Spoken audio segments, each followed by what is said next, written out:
ரெட்டையிலன்னு சிம்பிளுக்காக இன்னைக்கு ஒரு 17-18% ஓட்டு இருக்கு. அவ்வளவுதான் இன்னைக்கு அதிமுக. நம்ம லேட்டஸ்டா எடுத்த சர்வேல திமுகவோட நம்ம 2% அதிகமா இருக்கும் இன்னைக்கு. அதான் உண்மை. அதான் பயம் அவங்களுக்கு. அதிமுக 3ஆவது இடத்துக்கு போயிருச்சு. அதனாலதான் விமர்சனம் தலைவர் விஜய் மேல பயங்கரமா. யாரு 3 பேர் ஒண்ணு சேர்ந்துட்டாங்க, திமுக, அதிமுக, பிஜேபி. இப்ப 3 பேரும் ஒன்று சேர்ந்து ஒருத்தர் எதுக்குறாங்க. அந்த 3 பேர் யாரு தெரியுங்களா? அந்த 3 பேர் கூட எத்தனை கூட்டணி இருக்கு? இது தமிழக வரலாற்றிலேயே நடந்தது இல்ல. ஐயா எம்ஜிஆர் அவர்கள் கூட கம்யூனிஸ்ட் இருந்தாங்க. டெல்லி கூட நீ சப்போர்ட் பண்ணுச்சு இன்டைரக்டா. ஆனால் இன்னைக்கு ஒரு ஆள், ஒரு கட்சி, ஒரு சாமானிய கட்சி, இளைஞர்கள் ஒட்டுமொத்தமா நிக்கிறாங்க. யார் எதிர்த்து?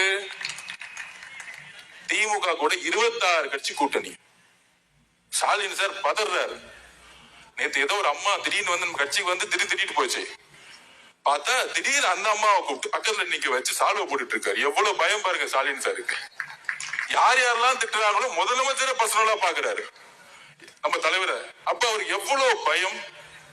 ஒரு பயம் இருந்தா இந்த மாதிரி எல்லாம் செய்வாங்களா? ஒரு முதலமைச்சர் சேர்ச்சல் இருக்காங்க, ஒரு யூடியூப்ல பேசவங்களை கூட்டிட்டு போய் ஒரு சால்வையா போட்டு வாங்க வாங்க வாங்க வாங்க வாங்க விஜய் சாரை திட்டீங்களா? அப்ப திமுக நீங்க திமுக இடத்த திமுக சேர்றதுன்னா ஒன்னே ஒண்ணுதான்.